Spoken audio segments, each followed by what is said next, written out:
Shri honourable governor of Karnataka Shri Thawar Chand Gehlot ಅವರು ಈ ಸಂದರ್ಭದಲ್ಲಿ ಇದನ್ನು ಉದ್ಘಾಟನೆ ಮಾಡ್ತಿದ್ದಾರೆ, ಹಾಗೂ ಉದ್ಘಾಟನಾ ಭಾಷಣ ಮಾಡ್ತಿದ್ದಾರೆ.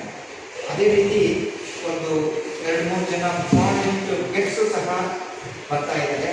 ಶ್ರೀ ಡಾಕ್ಟರ್ ಶರಣ್ ಪ್ರಕಾಶ್ ಪಾಟೀಲ್ರು, ತಮಗೆ ಗೊತ್ತಿದೆ ಇವಾಗ ವೈದ್ಯಕೀಯ ಶಿಕ್ಷಣದ ಮಾನ್ಯ ಮಂತ್ರಿಗಳು, ಜೊತೆಗೆ ಸ್ಕಿಲ್ ಡೆವಲಪ್ಮೆಂಟ್ ಕೌಶಲ್ಯ ಅಭಿವೃದ್ಧಿಯ 2 ಪೋರ್ಟ್ಫೋಲಿಯೋವನ್ನು ನೀಡ್ತಕ್ಕಂಥ ಅವರು ಬರ್ತಿದ್ದಾರೆ. ಯಾಕೆಂದರೆ ನಮ್ಮದು ಮೆಡಿಕಲ್ ಕಾಲೇಜುಗಳು ಸಮೇತ ಇದು ಮತ್ತು ಮೆಡಿಕಲ್ ಅಪ್ಲಿಕೇಶನ್ಸ್ ಜಾಸ್ತಿ ಇದ್ದರಿಂದ ಅವರು ಬರ್ತಿದ್ದಾರೆ. ಶ್ರೀಯುತ ಎನ್ ಚಲುವರಾಯಸ್ವಾಮಿಯವರು ಫಾರ್ಮರ್ ಮಿನಿಸ್ಟರ್ ಆಫ್ ಅಗ್ರಿಕಲ್ಚರಲ್ ಇದು, ಮತ್ತು ಅವರು ಸಹ ಲೆಜಿಸ್ಲೇಟಿವ್ ಕೌನ್ಸಿಲ್ ಮೆಂಬರ್ ಆಗಿದ್ದಾರೆ, ಅವರು ಬರ್ತಿದ್ದಾರೆ. ಪ್ರೊಫೆಸರ್ KS ರಂಗಪ್ಪ ಅವರು ಫಾರ್ಮರ್ ವೈಸ್ ಚಾನ್ಸಲರ್ 2 ವಿಶ್ವವಿದ್ಯಾಲಯಗಳನ್ನು, ಮೈಸೂರು ವಿಶ್ವವಿದ್ಯಾಲಯ ಹಾಗೂ ಮುಕ್ತ ವಿಶ್ವವಿದ್ಯಾಲಯ ಓಪನ್ ಯೂನಿವರ್ಸಿಟಿಗಾಗಿದ್ದಾರೆ.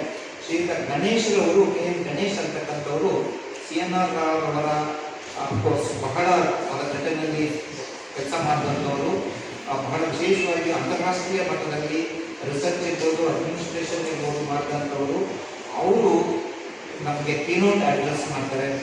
ನಮ್ಮ ಎಲ್ಲ ಶಿನ್ ಇಚಿರೋ ನಸೀರ್ ಅಂತ ಪ್ರೊಫೆಸರ್, ಇವರಿಗೆ ಬಹುಶಃ ನೊಬೆಲ್ ಪ್ರೈಸ್ ಸಿಗುವಂತಹ ಅಂತಹ ನೀವು ಕಂಪ್ಲೀಟ್ ಮಾಡುವಂಥ ವ್ಯಕ್ತಿ ನಮ್ಮಲ್ಲಿ ಬರ್ತಿದ್ದಾರೆ. ಅವ್ರ ಜೊತೆಗೆ ಅನೇಕ ಪ್ರೊಫೆಸರ್ಸು ಬರ್ತಿದ್ದಾರೆ.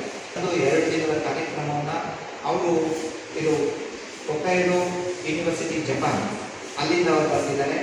ಹಾಗೆ ನಮ್ಮ ಕುಲಪತಿಗಳು ಮತ್ತು ಕುಲ ಸಚಿವರು, ಇತರೆ ಎಲ್ಲ ಪ್ರೊಫೆಸರ್ಸು, ಪ್ರಿನ್ಸಿಪಾಲ್ಸು ಎಲ್ಲರೂ ಇರ್ತಕ್ಕಂಥ ಈ ಸಮ್ಮೇಳನ ಯಶಸ್ವಿ ಆಗಬೇಕು ಅನ್ನೋ ದೃಷ್ಟಿಯಲ್ಲಿ ನಾವು ನಿಮ್ಮನ್ನು ಇಲ್ಲಿ ಬರಮಾಡಿಕೊಂಡಿದ್ದೇವೆ. ತಮಗೆಲ್ಲರಿಗೂ ಗೊತ್ತಿದೆ, ಆದಿಚುಂಚನಗಿರಿ ಮಹಾಸಂಸ್ಥಾನ ಮಠ ಇರ್ಬೋದು, ಆದಿಚುಂಚನಗಿರಿ ಶಿಕ್ಷಣ ಟ್ರಸ್ಟ್ ಇರ್ಬೋದು, ನಮ್ಮದು 3 ಆಯಾಮ. ಆದಿಚುಂಚನಗಿರಿ ವಿಶ್ವವಿದ್ಯಾಲಯ, ಇದು ವಿಶ್ವವಿದ್ಯಾಲಯದಲ್ಲಿ ಇಂತಹ ಕಾರ್ಯಕ್ರಮವನ್ನು ಅದರ ಒಂದು ಅಂಗಸಂಸ್ಥೆಯಾಗಿ ಈ ರೀತಿ ಮಾಡ್ಕೊಳ್ತಿದ್ದೀವಿ. ಅಂತಾರಾಷ್ಟ್ರೀಯ ಸಮ್ಮೇಳನವನ್ನು ತಾವೆಲ್ಲರೂ ಹೆಚ್ಚು ಪ್ರಚಾರವನ್ನು ಕೊಟ್ಟು ಬೇರೆಯವರಿಗೆ ಇಂತಹ ಇನ್ಸ್ಟಿಟ್ಯೂಟು ಒಂದು ನಮಗೆ ಗೊತ್ತಿದೆ, ಇಲ್ಲಿಂದ ಸುಮಾರು 130 ಕಿಲೋಮೀಟರ್ ದೂರದಲ್ಲಿ ಇರ್ತಕ್ಕಂಥದ್ದು ಬೆಂಗಳೂರಿನ, ಬಹಳ ದೂರದ ಏನಲ್ಲ. ಆದರೆ ಬಹಳಷ್ಟು ಗ್ರಾಮೀಣ ಭಾಗದ ವಿದ್ಯಾರ್ಥಿಗಳಿಗೆ ಉಪಯೋಗ ಆಗಲಿ ಅನ್ನೋ ದೃಷ್ಟಿಯಲ್ಲಿ ಅಲ್ಲಿ ಹೆಲ್ತ್ ಫೆಸಿಲಿಟಿ ಇರ್ಬೋದು, ಶಿಕ್ಷಣದ ಫೆಸಿಲಿಟಿ ಇರ್ಬೋದು, ಬೇರೆ ಬೇರೆ ಇದು ಸೌಲಭ್ಯಗಳಿರ್ಬೋದು, ಅವೆಲ್ಲವನ್ನೂ ಅಲ್ಲಿ ಮಾಡಿ